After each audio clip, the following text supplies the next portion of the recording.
want to make a catalogue of recent ideas, perhaps. Or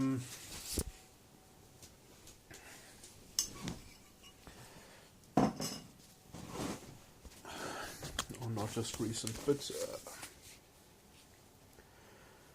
let's see, anything new with the psychology?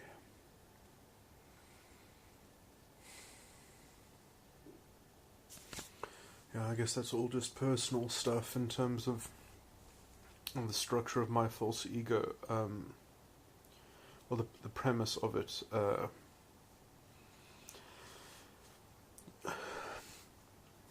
Yeah, and then I have some commentary on the general framework for understanding false egos. So I think that the lust, which is the second stage or the second manifestation in the false ego complex, is the kind of necessary precondition of the death, which is the first stage. And so the lust follows on from the death, but it is a kind of the necessary precondition for the death. And so that is what makes it this kind of lagging, pressing yearning in the abstract sense. And so it's projected into scenarios. And the main thing that I actually wanted to say about this is that it is the lust. So the lust will actually have a kind of codependent semantic that goes with the death. And it is the lust that is, in fact, the most kind of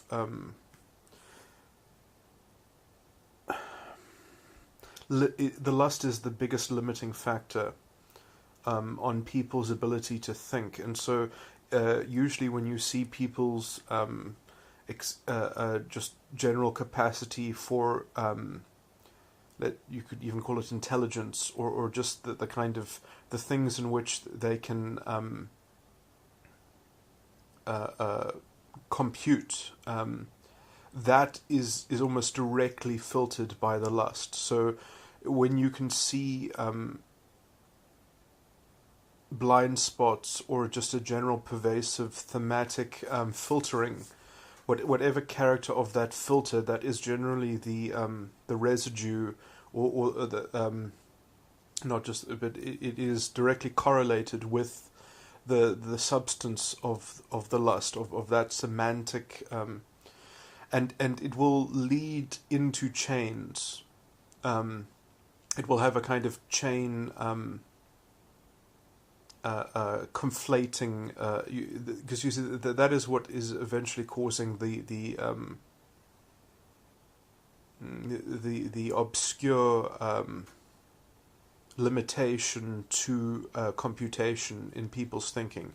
So that obscure limitation will be because the lust has a kind of uncontrollable associative chain, which it's forever connecting up things with, and the longer that chain, or the more developed that chain, the more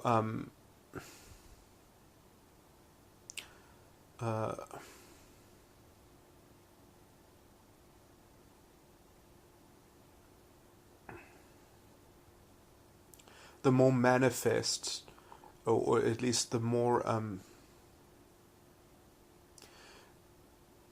quantitatively, there will be a greater expression of the character of that initial belief. So it does start with a codependent belief that is required for the death.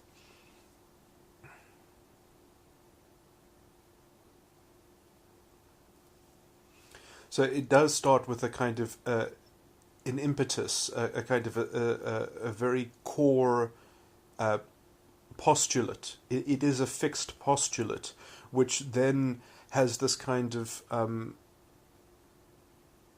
conflating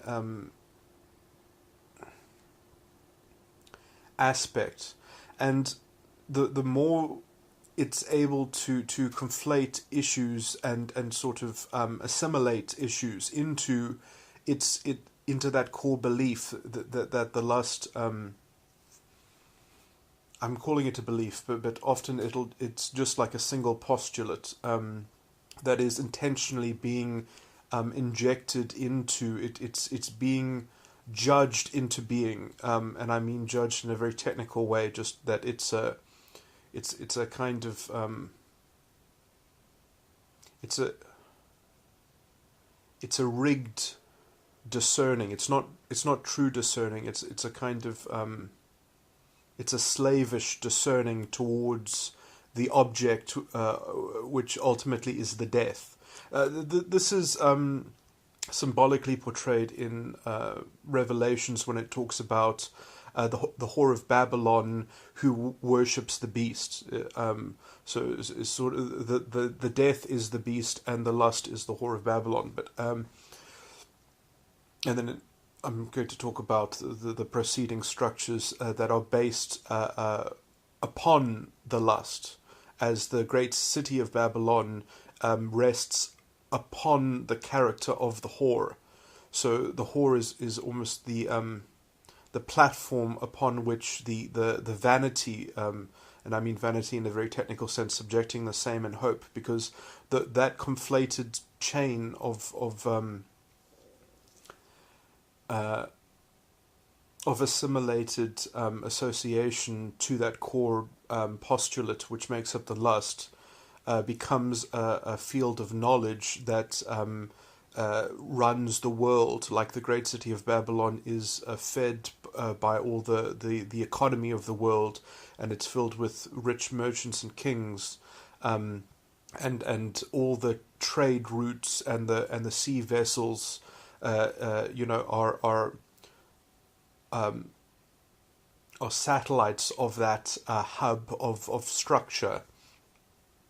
And it also talks about the blood of the saints being in the in the formation of the city, in the structural. Okay, anyway, so going back to what the lust.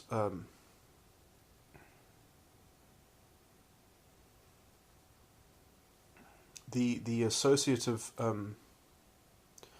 conflating. So the greater the city becomes, the more built up it becomes, even in its total domination of everything. It has to be at war with itself to not uncover the truth of its own lack of integrity. So the great whore of Babylon is great, but because the great whore can never not be a whore, it can never be the queen. So the great whore of Babylon is not the queen. Doesn't have that kind of semantic command, because of the kind of the appetite of that core belief to just extend its influence and to inject itself. I was talking about the coerced discerning, that it's not discerning because its appetite is it's enslaved by its own appetite. Okay. There was some correlation between this and identity politics on some level. I was just making correlations between some behaviors and political manifestations. I was going to say something about the identity. I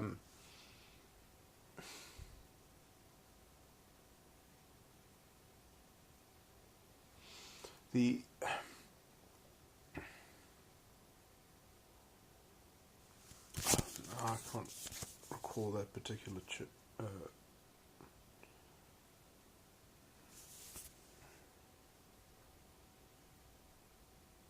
the identity.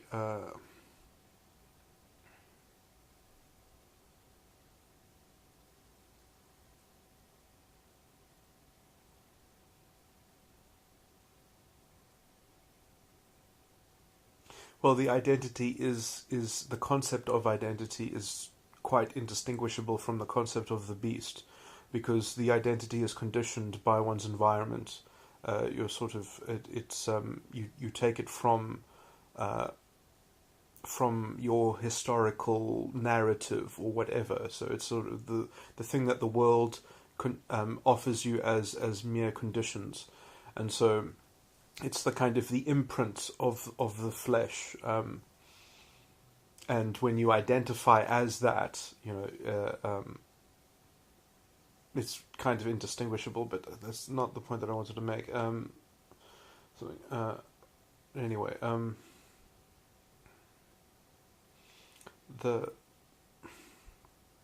Wanted to make another point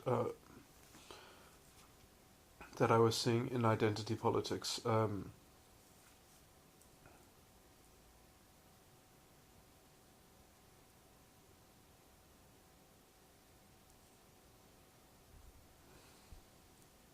Something about the management of life on the basis of arbitrating identity. But something like that,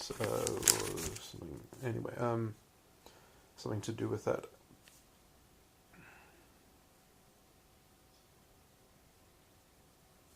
I mean, there's always analogies, I guess, between identity politics, the social justice, so-called social justice ideology.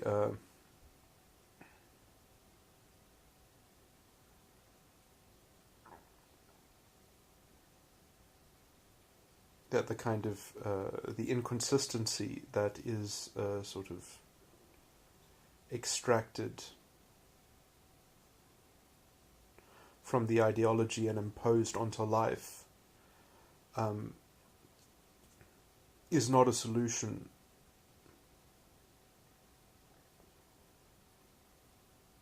Certainly not a solution to racism. And it's weird how it is hypocritically so the engine of manufacturing racial consciousness in taking that line of imposing a kind of a general inconsistency that's based on people having to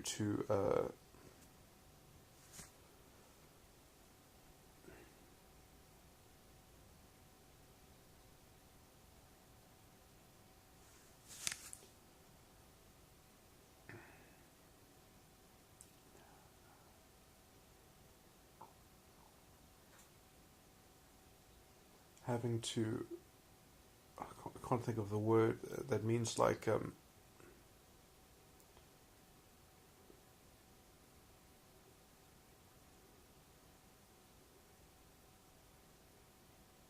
having to operate from the basis of this kind of objective knowledge of identity, that is their link to a kind of authoritative framework that can't be questioned, that it's sort of facts about identity are the highest order of knowledge, is the kind of the everything else is relative, but facts about identity set up categorizations that cannot be challenged by other people. It's this kind of self-presumed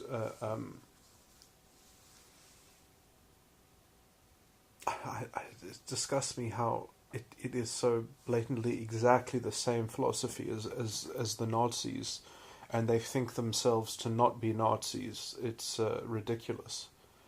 Just because they have the one extra belief that Hitler gave to his useful idiots, which was that no, you should destabilize rule and order, and you should destabilize equality before the law, because you should just expect inconsistent treatment that engineers an equality of outcome and reduce all life to identity.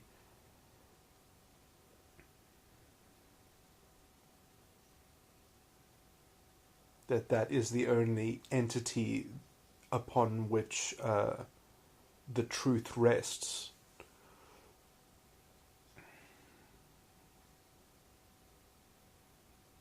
and therefore you marry your consciousness to this kind of to some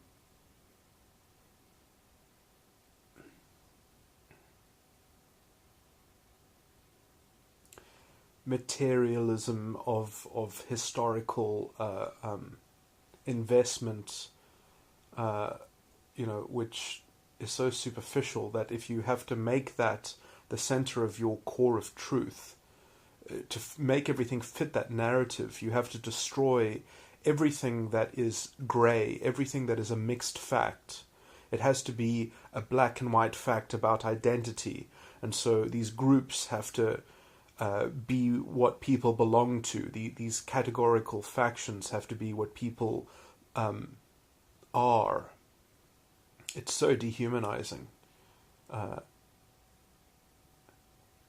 if you challenge the salvation by that vehicle, by that kind of political vehicle of a collective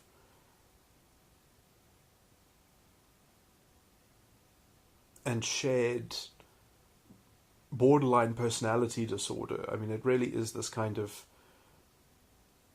if we can rehabilitate the narcissism for our identity, then and the only way that you can actually do that is by cutting other people down to size, is by taking revenge and watching them suffer, because it can only compare identity with identity. It doesn't have an objective, a secular way of measuring progress, except by the comparative domination between the kind of the zero-sum identity game, and it doesn't look at practical, pragmatic common sense about how things work. That's just what it labels privilege.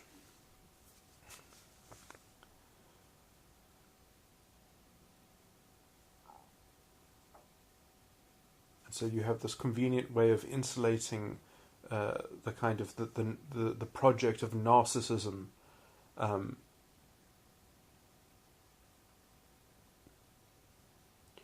by using this oversimplified formula that if we can get justice for the identity, then everything else works itself out. When the only way to get justice for the identity is to live in a society that is controlled from the top down by some kind of, in the useful idiot variety, it would be a kind of rainbow Hitler that would intervene in private affairs, and it would intervene in every kind of human interaction and mediate between the various identity things. And culture could not be negotiated on the individual level. Culture could not be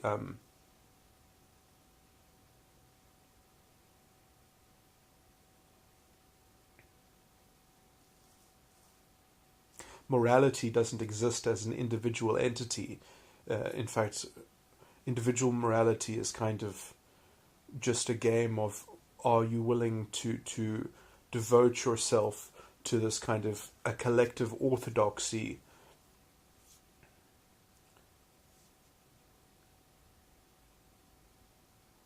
there's this kind of huge admiration for this kind of brute state that is going to impose the social justice in instances through a kind of illiberal, anti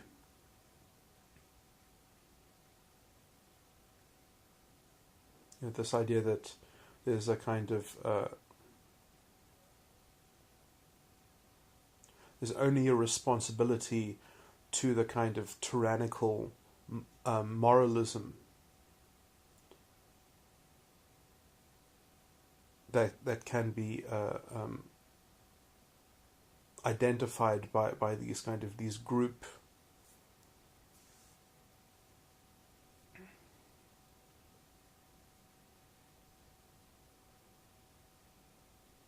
by how they relate to these kind of these group narratives between these factions. And it's an impossible way to generate an understanding about politics or to the whole ideology is to kind of turn people into kind of stupid radicals that just want to have their identity infantilized and catered to by some demagogue who will protect them from the enemy identity, and eventually that is used to even destroy any kind of freedom within its own group, as it just defines anything against this orthodoxy of this mob morality that fascism always generates. It's very easy when you have a very easily targeted scapegoat on the outside, but as soon as this ideology actually takes power, it has to perpetuate the war. It has to perpetuate the war of identity somehow. And if it actually gets away with purging the enemy identity, then it has to reinvent the problem. It's a problem for them.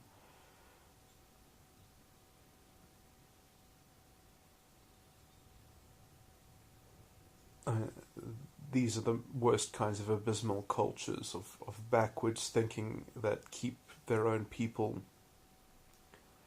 on a level which is a kind of strange immaturity, and it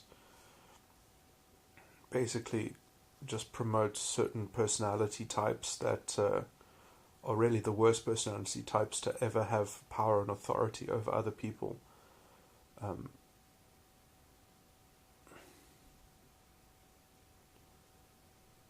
The kind of the people who generate controversy just to manipulate social politics. The people who engineer these elaborate stories that they can use to garner sympathy and use that sympathy to marshal people. It's that kind of borderline personality behavior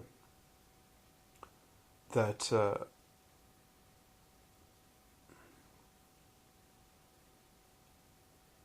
that is kind of being played into on just the level of belonging to a group entity which is accomplishing the same thing. And when cultures do this, when cultures, it's very backwards. It doesn't,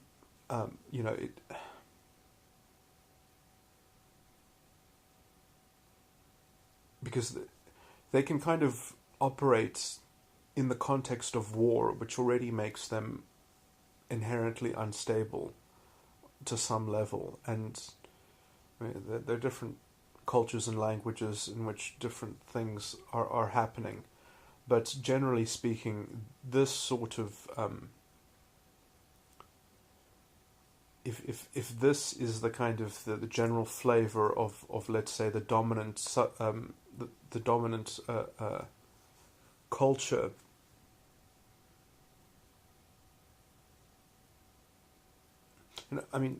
generally there's always some kind of interplay within, let's say, the perpetuation of when I say perpetuation, I mean just the kind of the perpetuation of the character of a culture, and obviously there is evolution in this, but just as people can say, you go to this country, it feels different psychologically than another country because the language is different, because the kind of the general ethos has different things working within it. And what is generally happening is based on a kind of generalized collective experience on some level, because of the actions of individual people who invented innovative cultural concepts and innovative or just connected things or expressed things in a different way that somewhat creates a meme, let's just say. So there are different collections of memes. Now, obviously, every culture generally has every personality within it. There are no cultures in which there are no personalities of a particular type.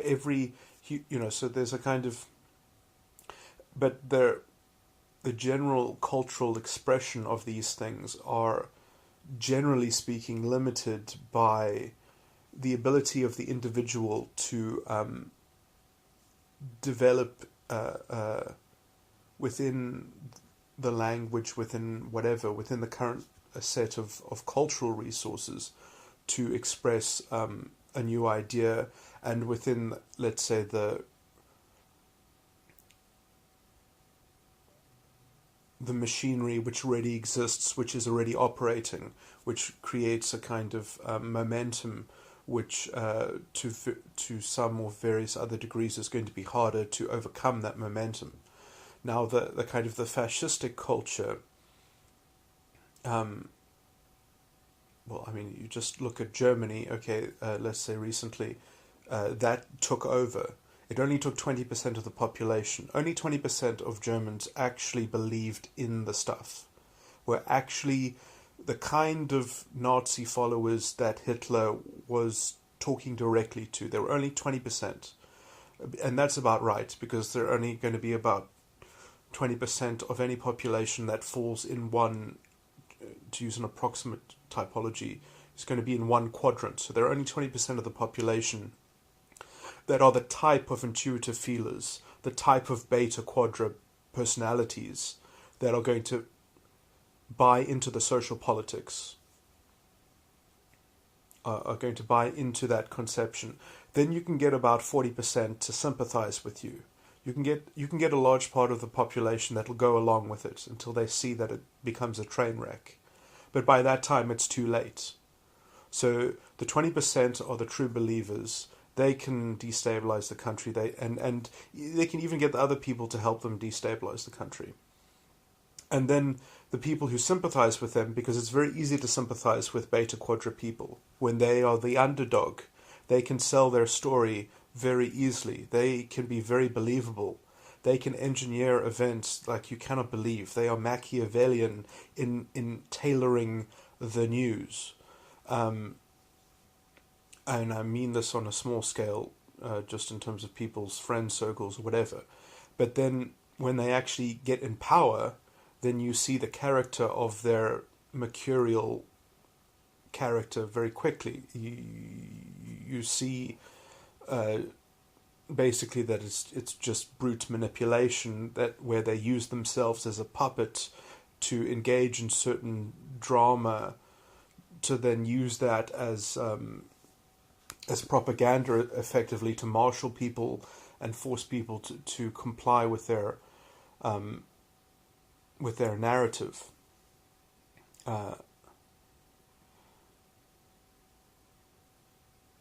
And authentically generating the narrative, I mean, they get tired of it themselves on some level. And so when they are actually have the power, when they're at the top, when they are the top dog and they're no longer the underdog, you start seeing through it, because especially if they run out of people to kill, if they run out of an enemy to scapegoat, and when it starts looking like that's obviously they're using that as a scapegoat because that's what the system requires, then you see the kind of the false solution, that the whole thing is premised on an oversimplification, on a kind of a very ideologically simplified reduction of life into what is effectively a false narrative of a zero-sum game, in which there's some kind of zero-sum, in the version of identity politics, there's some kind of zero-sum identity pride, that if you can equalize the pride, the racial pride, that somehow that's going to fix all the other practical problems.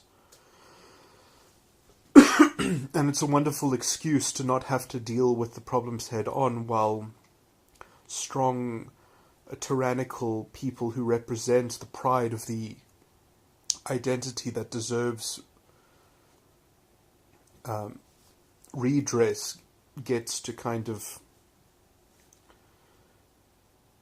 use violence to concentrate power to themselves, and then their promise is effectively they'll feed everyone else the scraps left over from their revenge binging and their, so.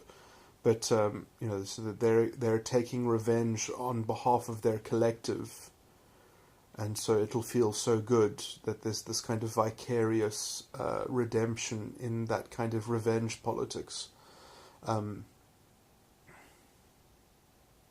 or it doesn't even have to go. It can just be like, no, we're just trying to defend ourselves. We're not even trying to get revenge.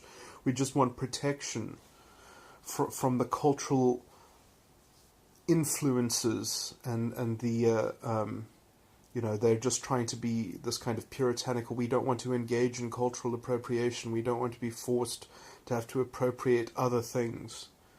This kind of puritanical sense of self-righteousness. And they just want to be their pure identity and not be challenged. It's this very kind of borderline propaganda.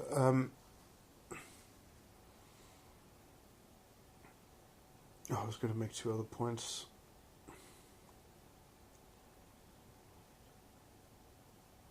Well, this is all a big analogy. But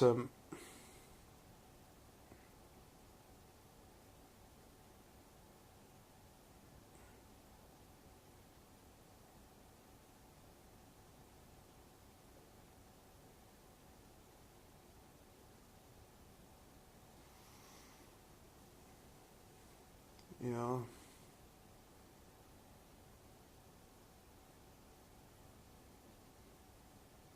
I mean, in the political arena, the worst part about it is just they leave the voter without any accountability. The only responsibility the voter has is to vote in the tyrant that will fix things, to vote in the Führer, the savior, to dispense the justice from a top-down Napoleonic executive.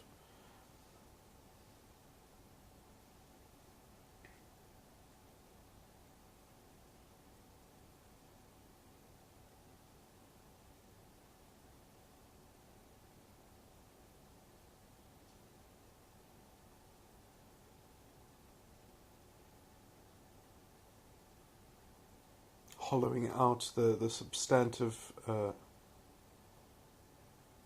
controls in the law that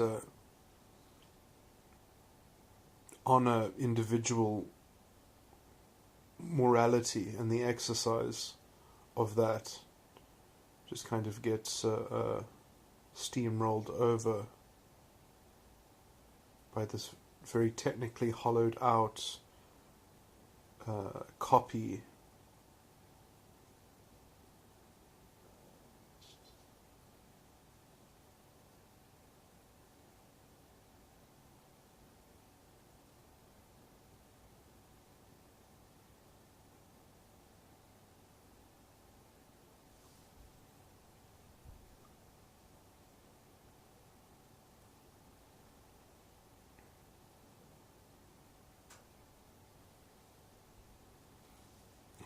copy or fake copy of equality before the law. And this kind of semantic system of labels that produce this kind of inconsistent redistribution.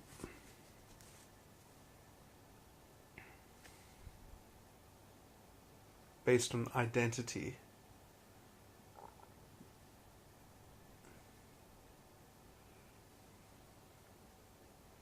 Because it's too difficult to actually define problems by the conditions. They want to remove all analysis of conditions and replace them with analysis of conditions about identity, and managing conditions about identity and the relative power of identity is somehow going to magically make conditions not have to be addressed in their own right, because if they were just conditions, they could be discussed by people of any race, privilege would in fact make one perhaps even more qualified to discuss the conditions that need to be addressed.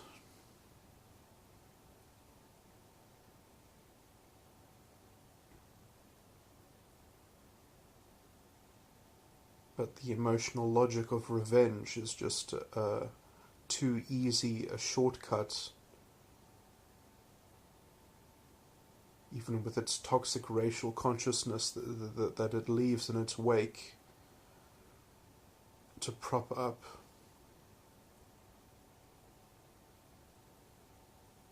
this kind of backward policy of intervening and making government the broker in private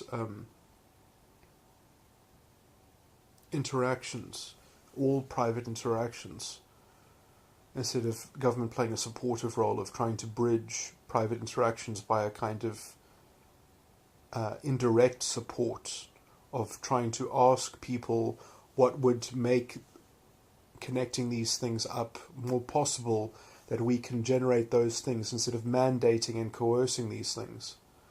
And so because we've gone the road of mandating things, it's been impossible for small business to get anywhere. In fact, the labor market is so toxic that effectively small businesses are. I mean, you can't generalize too much, but in terms of what it could be, small business and the importance that small business plays in developing economies, I mean, it's a complete sabotage. The whole small business sector has effectively been sabotaged by this government policy. And with the amount of unemployment that we have, small business is the only effective means of proliferating skills development. I mean, that is where people are taught how to do things, is in small businesses.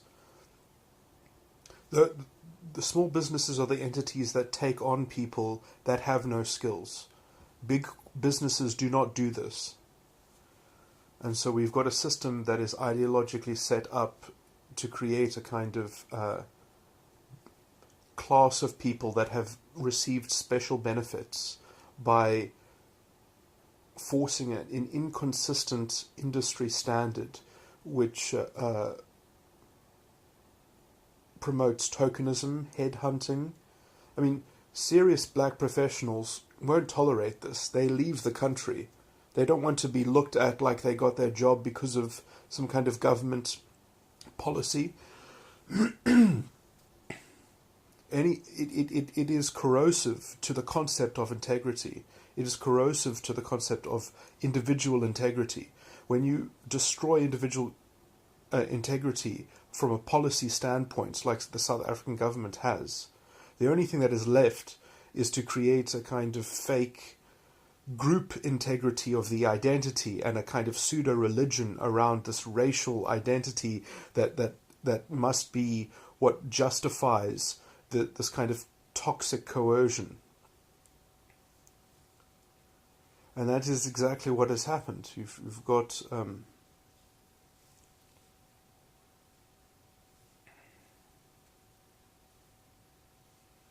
it has mounted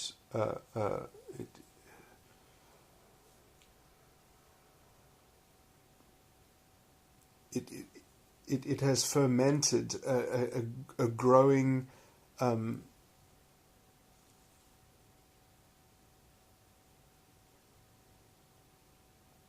political consciousness which can only be answered by a moral authority that imposes its will on society to correct the structural racism and the structural problems from the top down by creating a structure which is completely controlled. And so, it really falls foul of the principle that the Jungian notion that whatever you resist persists, and because this ideology is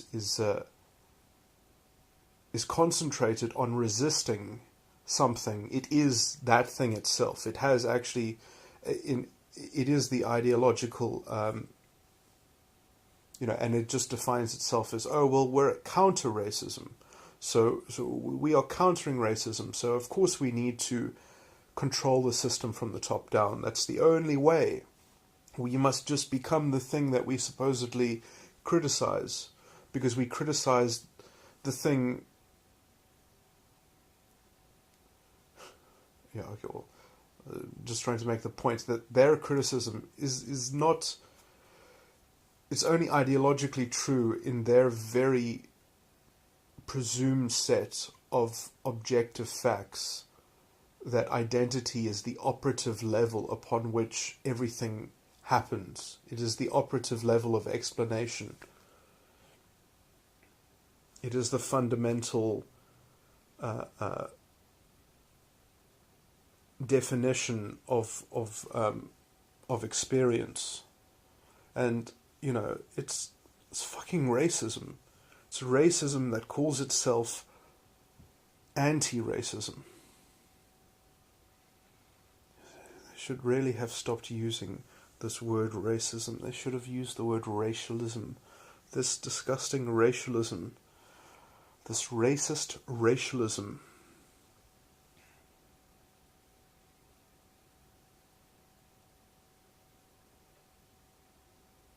I mean, that's even what apartheid professed to be. Apartheid effectively professed to be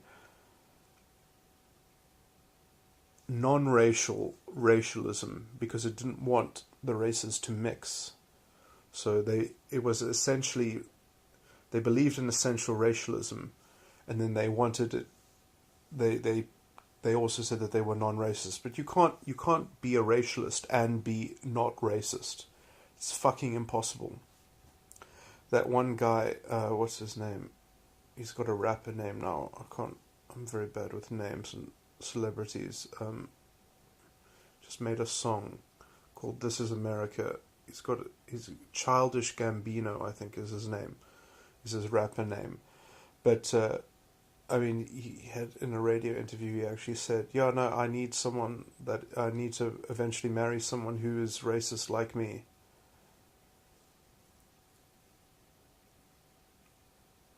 I mean, on some level, I think they know that that this is the core of their belief system, that this is the kind of hypocrisy upon which they are operating from.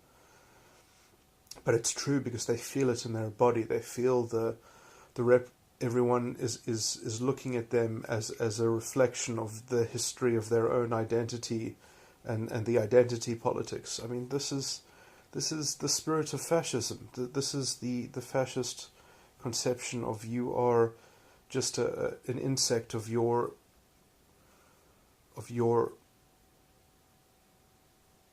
hive identity. You're just a wolf wanting to run in its pack. This is what the beta quadra people are like. This is why they play with social politics. But when they take over a society, when they make politics in their image, they can't run things. They don't know what they're doing. Their solution is to destroy the enemy. They have no positive set of values. They only have a way of extracting values from complaint against something else. It works as an underdog ideology. It doesn't work as a ruling ideology. It only works stably in kind of underworld circumstances, like mobsters, The Godfather. They set up these cultures. They always have these sad narratives. Oh, we were so Sicilian and we couldn't get jobs, and they wouldn't let us set up our businesses, and it was too hard to set up our businesses. And they could get jobs, they just didn't want the jobs. They wanted better jobs or something like that. They wanted to just live easy somehow or something like that. And so they sold people protection as thugs, and they just cut in on it using brute force, using the strength of their kind of, oh, well, we are the most moral because we couldn't survive otherwise. It was too much humility to actually learn new skills. No, they had to use violence because their identity was being threatened, because it would have been too hard to take a lower paying job going into a new country where other people had already set themselves up to some degree.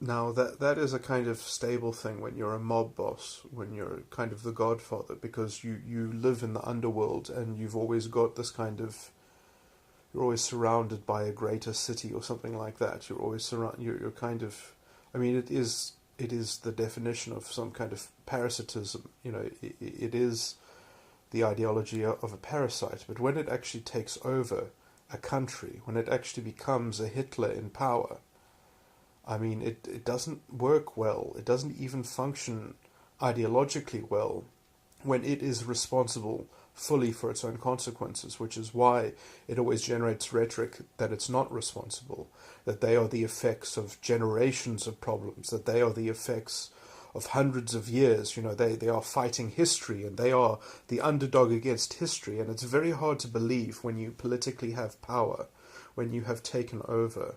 It takes a kind of hyper-realism, a kind of extended delusional self-insulation. You know, it's a special kind of narcissism that allows you to believe that you can just close your eyes, and as soon as the identity gets revenge for itself and reclaims its rightful historical objects, that it will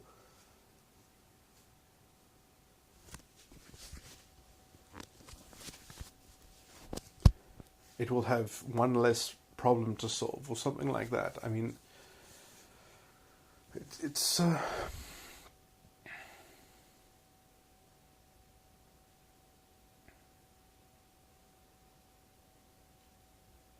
abyss, and you pay for it by indulging into it, because it.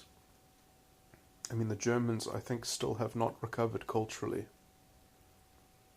If you look at when morality is dispensed from the center of society, from the top down, it doesn't stop bad things from happening. They just happen in secret, and it's worse, because when you don't have a permissive culture, that is at least permissive in the public sense. I mean, obviously, even permissive cultures, I think, are the only cultures that can cultivate a kind of a private appetite for morality,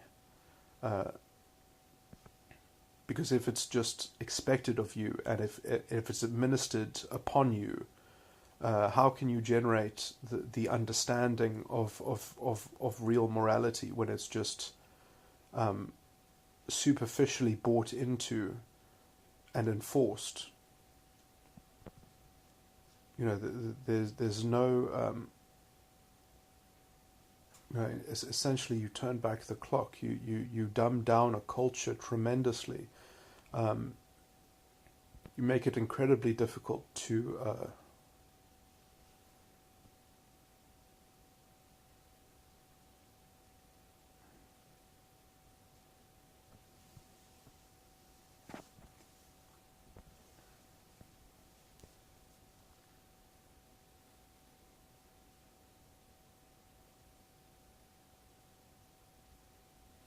On some level, the only progress that you can ever make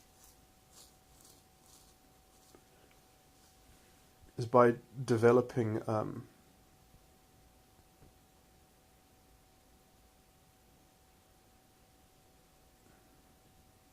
a cultural resilience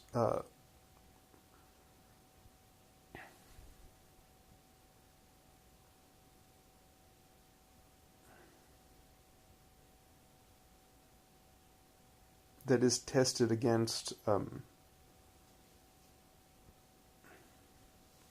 challenges. I mean, the opportunity of South Africa is that fascism can be potentially thwarted before it takes hold, and you could institute a kind of a societal knowledge which will be used to safeguard future generations from what is now a global village, which can have the benefit of its shared experience recorded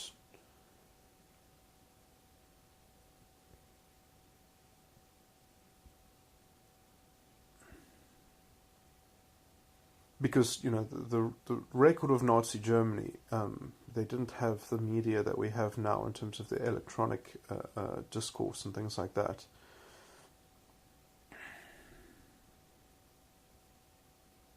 I mean, people don't understand. I mean, they don't understand Hitler so well that the same progressivism that destabilized the Weimar Republic is an incredibly popular cultural force today. I mean, and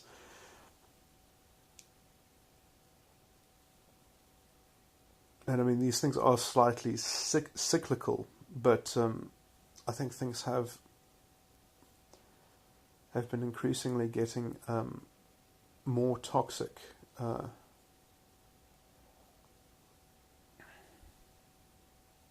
mean, there was a time when culturally people fell back into this. I think it was in the 60s. It was in the I think it was in the 50s. I can't remember, but I remember talking to a historian about culture, or it was an anthropologist or something. And after I understood fascism well enough, after talking to someone who lived through it as a child, growing up with Nazi parents who at least had enough. He was a gamma personality, so he knew that the system was retarded, and that I mean, he hated his parents. He thought that they were pathetic. That the whole ideology just made people stupid. And he was describing to me how the women were the driving cultural force almost, and how even the gays early on were very into the Nuremberg rallies. That's this idea that when you could control the structure of society from the top down and get justice for the identity, that you can fix everything. And this is why the communists marched with the fascists. This is why there were so many gays in the Nazi Party, because they believed in the rhetoric. They believed in the core belief system of the ideology. It just eventually turned on them because homosexuality became part of why it became part of the rhetoric against the scapegoat. And the worst thing is that eventually you can only ever make progress by defining it as a conspiracy that was against you, that took it from you, that you can only get something, you can only describe it as, because there's this presumption that the identity, if left alone, would have just lived in some kind of utopia. It would have been like some kind of, there's this alternative history in which the identity already has everything, and therefore if you just remove the things that have removed things from you, then you get back to that perfect state of nature, and or perhaps they try to have their cake and eat and say, well, because we've been influenced negatively, we can never get back to the perfect state that we would have been in. So we get to kind of get the best of both worlds. We get to appropriate the things that we can identify with, and then we just don't, and we have to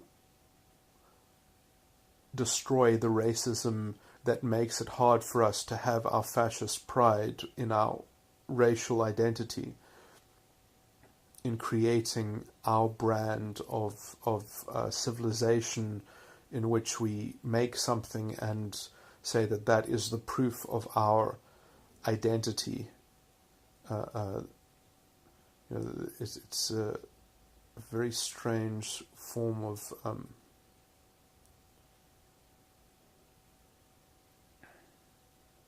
possession. There's this almost this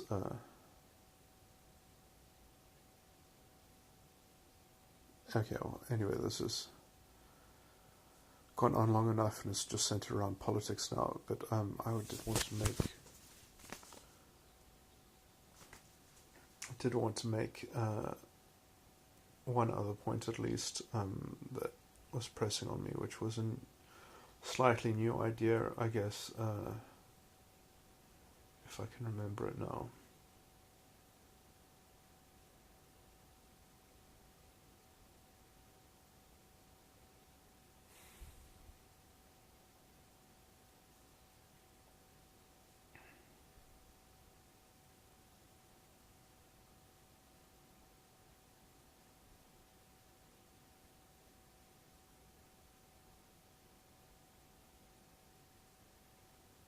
Yeah, so I was going to say that there's stuff about the lust, which is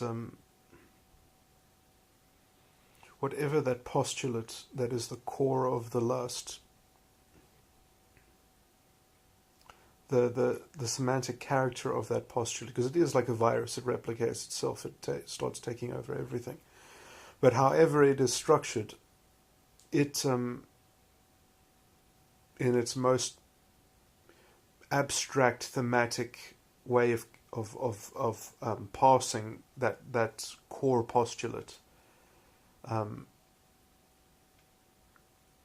So if you can sort of judge the character of the core postulate, you can understand the mass filter that someone will have on their computational experience of life. So I mean, this will literally be the thing that it will limit how people can respond to things. It doesn't limit what they perceive, it limits how they judge. And so it's kind of puts a manacle on their discerning. And so then there are styles of discerning which are, let's say, in worse conditions than others. It kind of gets to the parable of Jesus throwing with the seeds, some of the seeds going on rocky ground, some of the seeds going on shallow ground. That there isn't always enough kind of environmental surrounding necessarily for every soul in its in the life of the human to be exposed to enough that challenges it enough so that you can get to a state of kind of self-realized I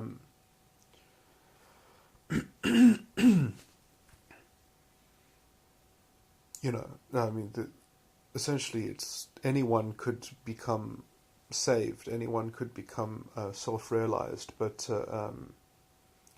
on some level that they are acting out their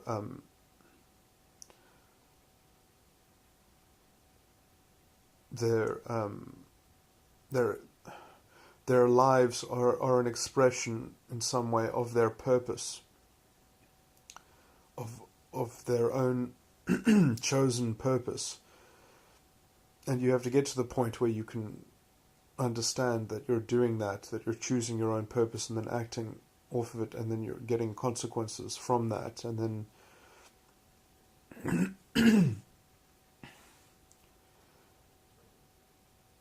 but some people don't even see it on that kind of meta level where their purpose is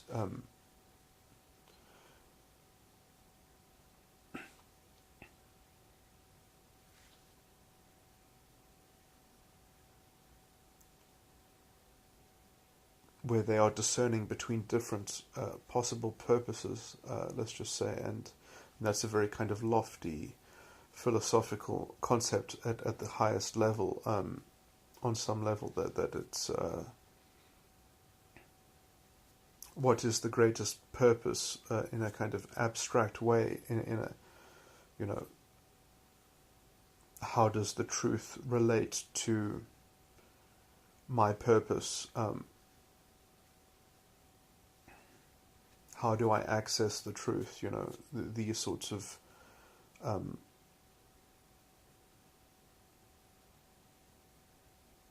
issues, and how you tap into that with your feelings.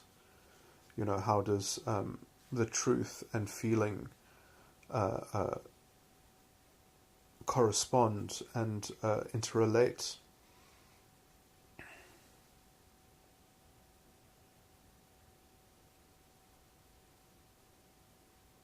and the concept of God is very close. I mean, is essentially, you can understand it in a secular way. God just means authority. So a god is an authority. I mean, there's a description of the devil as a god of something. Is a god of the world is the name of the devil, because the world is not the earth. So the word itself, world, is a concept which, okay, this is a bit semantical, because I mean it depends on your context, but at least how it's been used in the Bible, the word world is a part of the doctrine that has to be spiritually. It's part of a spiritual doctrine, so it has to be decoded. These things aren't literal. The world is not a literal thing. The world is a spiritual term.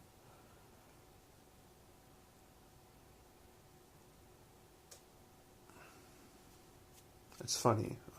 That sounds slightly inconsistent, because the world is actually the description of.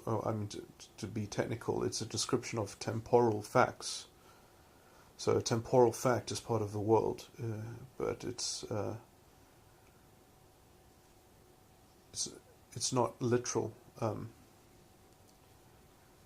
To have that opinion, it's not an opinion about a literal.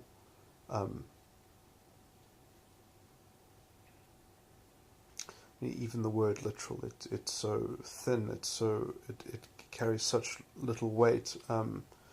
It's like the word accurate.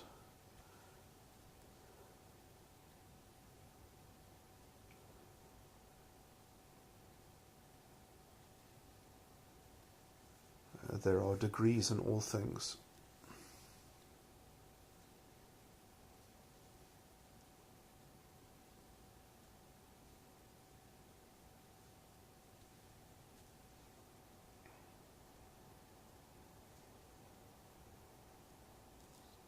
Degrees of accuracy, degrees of literalness. Anyway,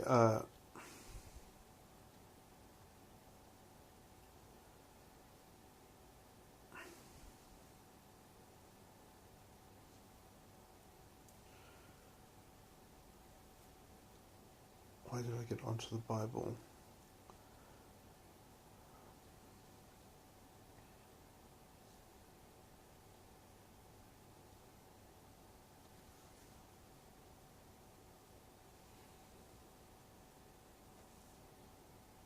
I was talking about the concept of God, or the term God, and that it means authority. Why was I talking about that? Just because if you don't philosophically have a root to these concepts, essentially you are a route to using these concepts in meaningful ways that relate to how you form purpose, or how you conceive of your own purpose. Essentially you're going to condemn yourself to some kind of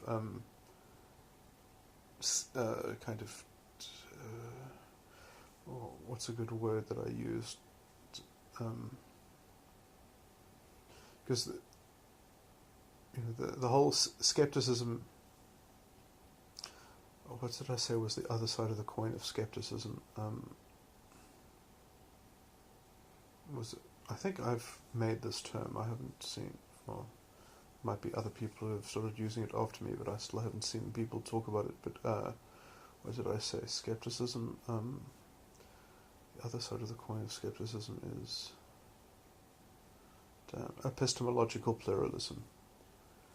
So the concept of epistemological pluralism, which is, I would use that as a better term than moral relativism, or any kind of or any other kind of relativism, because that gets a bit tricky when you start talking about relativism, because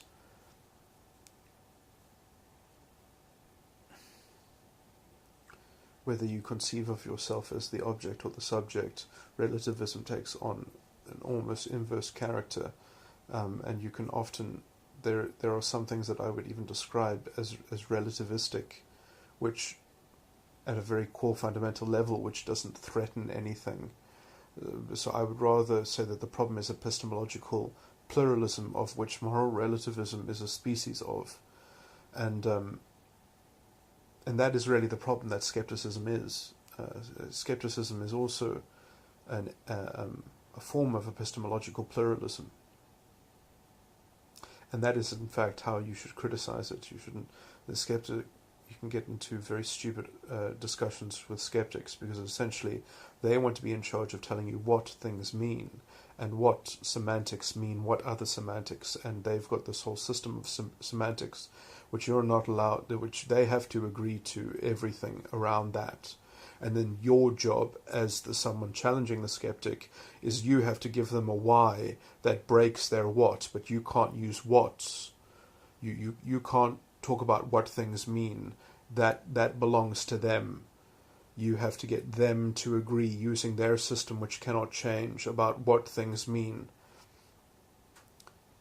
And the problem with that is that although they pretend not to contend a why, and they are just they pretend to be on the fence about, we just don't know why, there is something that could impel us to classify our system as belonging to some collective noun of some greater belief or some fixed belief. But what they are really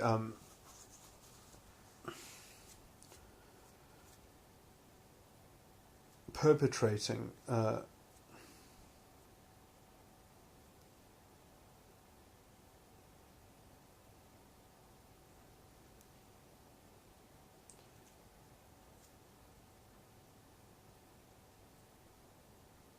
is that in their matrix of what things mean,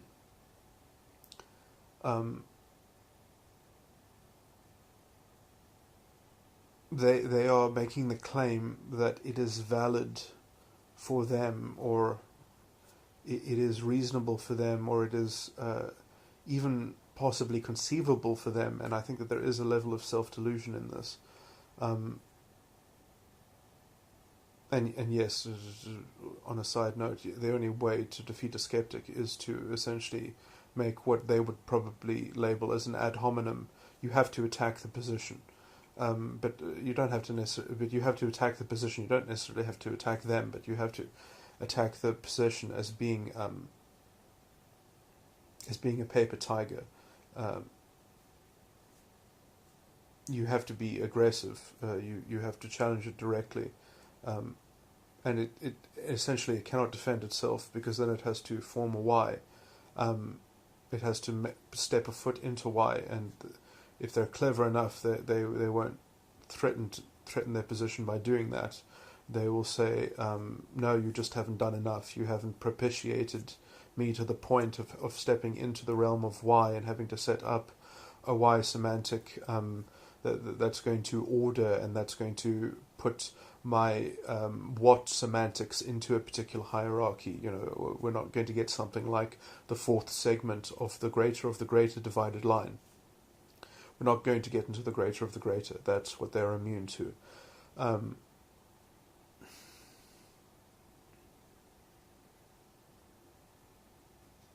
That's what they're unwilling to sort of to deal in. But just to go through that a bit more slowly, so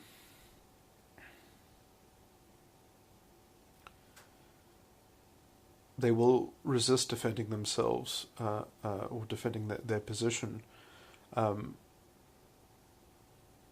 just say that does not make sense. That or essentially what they mean by that as well, also by their own position, by their own course of procession or whatever, is that doesn't fit into their semantic matrix of what, and that is the truth. Yes, your attack on their position does not fit into their semantic matrix of what things mean, because their matrix of what things mean is the problem.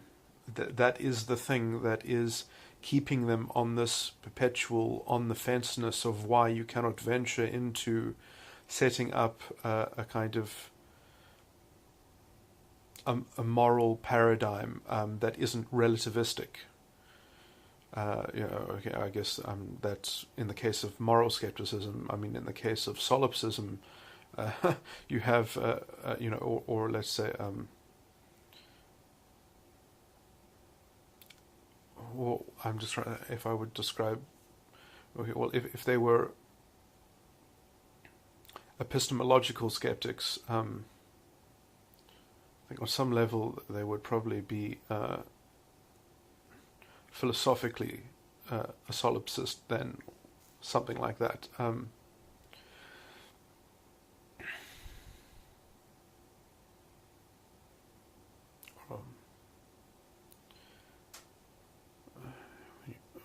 Perhaps that's more ontological skepticism. No, well, anyway, sometimes words aren't that useful, but trying to make things technically nice enough that I can hit the nail on someone's position just by listening to this. But usually it's better to listen to somebody else's words so that you can just kind of get into their parse, P-A-R-S-E, into their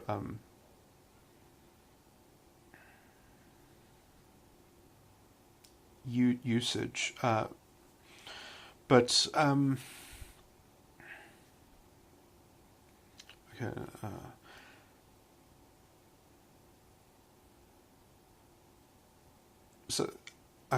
And this does relate to what I was talking about earlier, because the skeptical position is basically condemning you to a field of epistemological pluralism, while they talk from authority about a kind of structure of significance that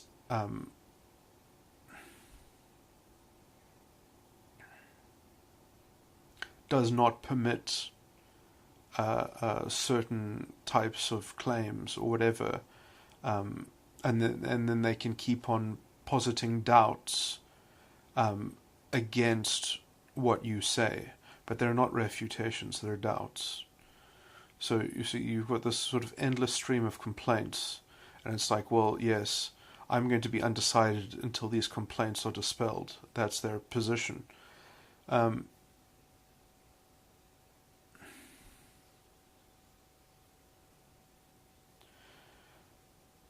And they don't want to talk about their structure of how they are, that underpinning structure which gives them the authority to generate the doubt. That's not on the table. If they're kind of the kind of trying to be technically polite skeptics, they will say yes, no, but I have already semantically entered this conversation with a particular intention, and this is the field of discussion. It's going to include these topics, these subjects, and we're not allowed to go further than the bounds that I have framed the discussion. And so they use the kind of the field of politeness as a philosophical crutch as well, I would say. I mean, obviously there is, in controversies, there are points in which politeness is definitely in some kind of decorum. Did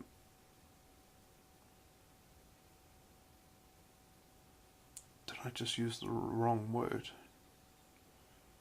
Anyway,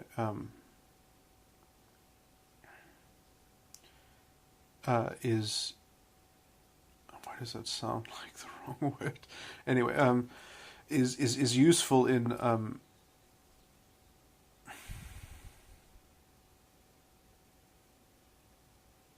finding the heart of some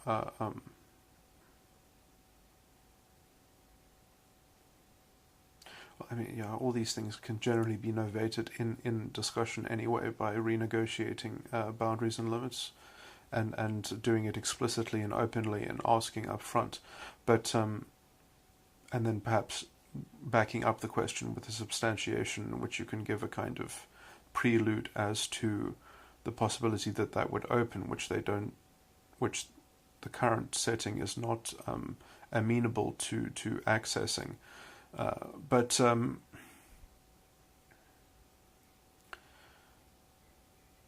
just want to talk about the skeptical thing again. So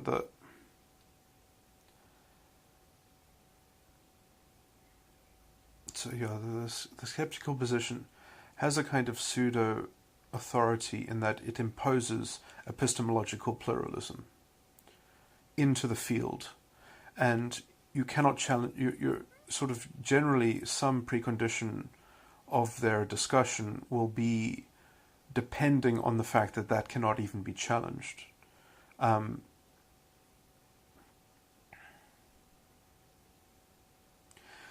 And so it doesn't even contend a positive position, and therefore it can always argue against a truly positive position. So this is the problem: is that it can actually, in its own technical way, it can validly get away with ignoring the truth, or at least out tricking the truth, you could say, or some such thing. It can. And that's simply because it is employed in a kind of self-deceiving, perpetual system of belief. And if you say, no, but your character of belief is this kind of self-deceiving, perpetual belief structure, they will complain that you're changing the topic. So this is, you see, they would want me to say this is fundamentally problematic, but it's not fundamentally problematic. It is as it should be. These people are self-deluded, and therefore, that is as it should be. That is the character of, that is the consequence of the position.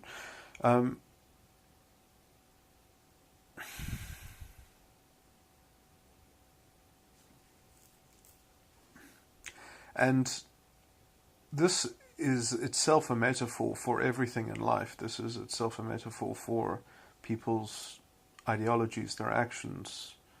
This is what gets to the concept that people eventually get the government that they deserve. A people will always, in the long term, get the government that they deserve. As a general, collective, generalized,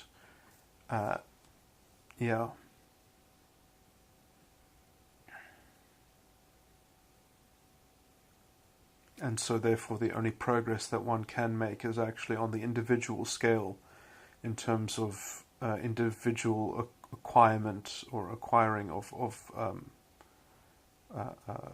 real knowledge, and actually developing,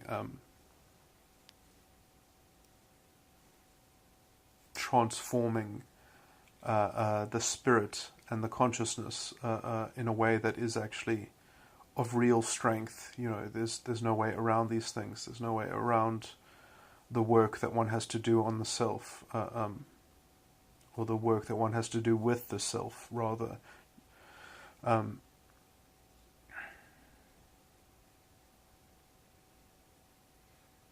I feel privileged that we live in a society in which the medium exists of general society. In which that task is not outlawed by some kind of crushing governmental orthodoxy. There's no state religion of ideological progress, although the people in power are tending to develop it that way, into a kind of legal positivism, with those kind of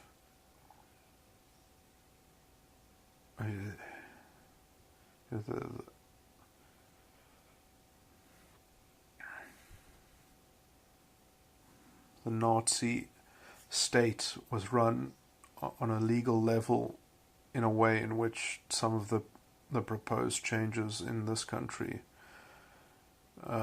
to the ownership of property is, it won't be compatible with our legal system. Even if they change the constitution, the constitutional court will be forced to invalidate it effectively, because the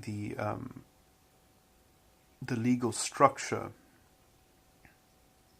the substantive legal structure, is actually better than any other country that I know of, in fact, because we still have the Roman Dutch legal structure, which has real substance to it, and it honors the integrity of the individual. It doesn't let people become a kind of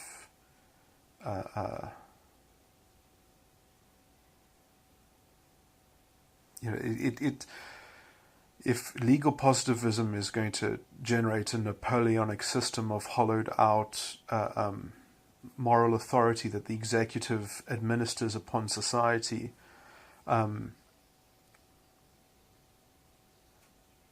it's going to have to completely collapse the legal system. It's chalk and cheese. So they'll have to. I don't know what. There's no way to do it. It just won't work. It'll be a terrible loss in terms of the ideological. Because in the long term, I hope that the cultural value of the law will revive, and countries will change their legal systems. Europe, ever since Napoleon, continental European law has been a travesty, and it has generated the weak culture. There's this tendency towards identity politics, essentially, when you engage in legal systems that have this top-down operation worked into them, where there's no development of the law from the bottom up, from the level at which individuals are judged by their own exercise of moral judgment and discerning against general principles which they are expected to have in their moral code as decent people, as common decent people. And without that kind of common law, general principles, expectation that the morality of the people is the law, is in essence what the law is, and that the Constitution is just a reflection of that. But when you go to a top-down orthodoxy, where they just invent the law and they impose it on the people below them because they have government power and you don't have government power. The point is that an individual is meant to have legally a stronger right to not have their social justice infringed upon just because they belong to some member of some categorical faction that falls into some labeling system in some disgusting policy that doesn't even perform authentic affirmative action, but instead tries to create an inconsistent standard by which to create some shortcut into some artificial progress, which then gets to be doubled down on by even more coercive and toxic corruption of institutional integrity that destabilizes a society which is supposed to be open and have equality before the law, in which you can, it destroys the things that would actually lead to authentic transformation. It's the worst kind of engine of non-authentic of anti-non-racial consciousness. I mean, this fake affirmative action is literally the engine of anti-non-racialism. It is destructive and corrosive of the South African Constitution. And because it has been utilized for so long,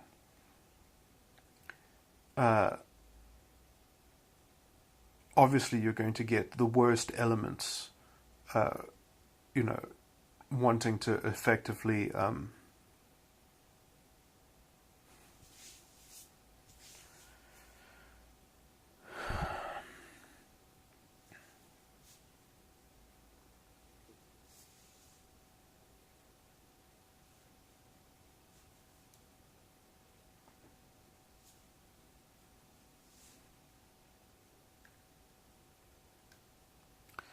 protect this anti-non-racial identity, which is the only source of integrity in this corrosive system that has, it is its own solution to its own generated worsening problem.